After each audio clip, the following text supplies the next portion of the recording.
Olá a todos. A nova direção da APIT teve um período bastante desafiante nestes primeiros 3 meses do ano. Iniciamos com um governo em gestão e com uma campanha pré-eleitoral, que se prolongou para a campanha eleitoral com todas as vicissitudes que nós fomos e pudemos ir acompanhando.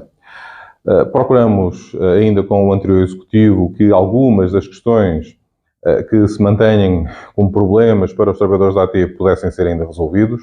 Não houve, contudo, abertura para tal, embora, de forma legal, nós considerássemos que o anterior Executivo ainda estava em condições de resolver esses problemas. Com todos os partidos que se apresentaram às eleições do dia 10 de março, nós conseguimos reunir, exceção feita à Iniciativa Liberal, mas com todos os outros nós apresentamos um desafio, o que designamos como um desafio ao poder político, onde nós enumeramos os problemas, as questões e as injustiças de que somos alvo há já muito tempo, há mais de uma década, em alguns casos há 2 décadas, e apresentamos aquilo que nós consideramos como as melhores soluções para que essas injustiças pudessem ser resolvidas.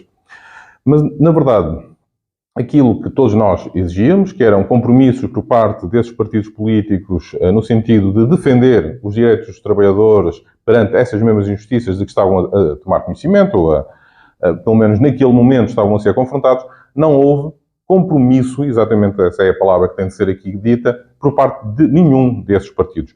Todos eles, contudo, mostraram abertura para que nos primeiros tempos, logo após a tomada de posse dos deputados, após a tomada de posse do governo que viesse a surgir no dia 10 de março, de novamente rever essas questões com a APIT e então sim poderem propor ou apresentar soluções da sua lavra, ou pelo menos que pudessem, de alguma forma, seguir aquelas que nós estávamos a apresentar e a discutir com eles. Após as eleições do dia 10 de março, após a tomada de posse dos senhores deputados, a indigitação do Primeiro-Ministro, a nomeação de ministros e secretários de Estado, a APIT, imediatamente após, solicitou já reuniões de trabalho a todas essas entidades, secretário de Estado, Ministro, Primeiro-Ministro, grupos parlamentares, no sentido de trazer todos os problemas que nos afetam há tanto tempo para as prioridades deste governo e para as prioridades de todos os grupos parlamentares. O programa de governo é um exemplo de um governo que parece ainda não ter ou não querer tomar a AT e os seus trabalhadores como prioridade.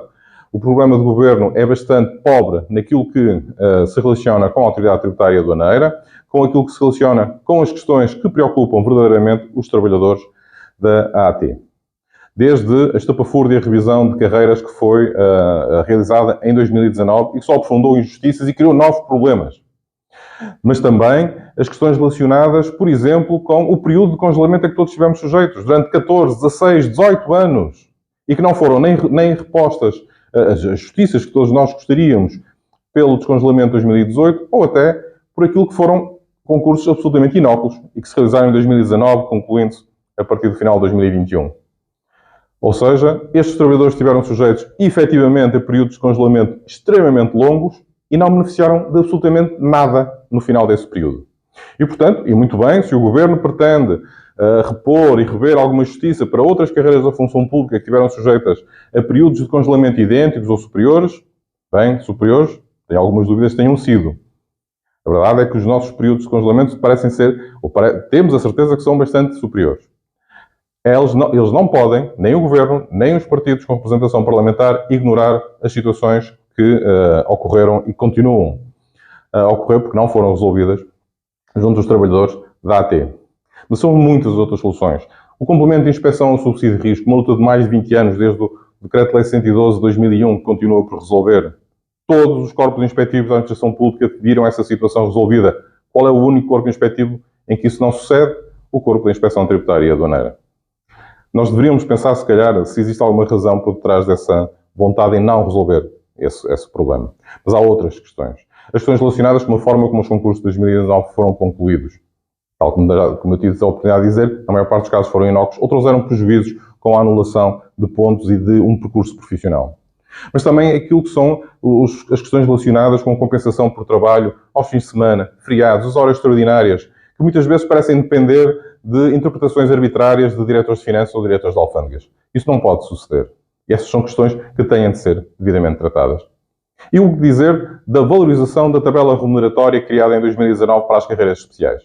Em 2022 e 2023, A carreira de técnico superior foi, muito bem, valorizada. Mas em 2019, aquela tabela que continua-se a aplicar a todos nós, teve em conta exatamente o que sucedia aos técnicos superiores. Onde está a valorização? Neste momento, as nossas carreiras são muito pouco especiais em termos de tabela remuneratória e, portanto, é necessário que urgentemente essa questão seja devidamente tratada. Não esquecemos, obviamente, as condições de trabalho. Não esquecemos aquilo que todos nós, todos os dias, temos de enfrentar no exercício das nossas funções e que parece ser, muitas vezes, ignorado, seja pela AT, seja pelos governos. Também, durante este período, não esquecemos aquilo que são os princípios básicos do nosso trabalho e que se relacionam com solidariedade sindical. Reunimos com os dirigentes da CGTP, com os dirigentes da FESAP. Estivemos presentes no congresso da CGTP e da FESAP, dando as nossas opiniões, transmitindo aquilo que são os nossos problemas e que deveriam também, da parte deles, ser apoiadas no sentido de procurar as melhores soluções. E procuramos também, junto de todos os sindicatos e associações que representam trabalhadores de carreiras respectivas setoriais do Estado, encontrar linhas comuns de luta, linhas comuns de atuação, e para isso reunimos com o STI, os dois sindicatos da ASAI, com os sindicatos dos inspectores de trabalho, dos inspectores de segurança social, inspectores dos fundos europeus. Procuramos, nesse aspecto, encontrar quais são os pontos de atuação comum. Não esquecendo que a APIT continua a ser um sindicato independente e que tem os seus objetivos, o seu rumo, o seu caminho, que é definido não só pela direção, mas também pelos seus associados. Isto não significa que nós tenhamos interesses pessoais ou interesses partidários. Há um interesse, o único, aquele que é devidamente seguido pela APIT, que é a defesa de todos os direitos profissionais de todos os trabalhadores da AT. Nós não deixamos ninguém para trás e é por isso que o nosso lema continua a ser unidos e solidários, somos mais fortes. Foi também por isso que, durante o ano 2023, realizamos em parceria com o ISPA um estudo sobre o stress ocupacional, o burnout e a motivação nos trabalhadores da AT. Os resultados desse estudo vão ser dados a conhecer na próxima terça-feira, dia 16, pelas 17 horas, nas instalações do ISPA, na Rua Jardim de Tabaco 34, em Lisboa. Espero, obviamente, vê-los por lá, mas com uma certeza que vos posso já transmitir. Os resultados não são surpreendentes para quem conhece a realidade da AT e a realidade que confronta os trabalhadores. Contudo, é um cenário preocupante. Um cenário que deve preocupar o atual governo, como deveria preocupar os anteriores, e também os partidos com representação parlamentar. É necessário que da leitura que é feita daqueles resultados saiam propostas efetivas de dignificação das carreiras dos trabalhadores, de dignificação até da própria estrutura AT junto da administração pública portuguesa. As situações a que nós temos sido confrontados e que têm levado a uma crescente desmotivação, a uma crescente exaustão por parte dos trabalhadores, não pode continuar sem uma resposta efetiva por parte do Governo e por parte dos outros partidos. Nós continuaremos a lutar pela efetivação desses direitos, pela efetiva dignificação dos nossos percursos profissionais, do nosso presente, do nosso futuro, em respeito sempre também pelo nosso passado. Contem connosco, contamos convosco. Até breve.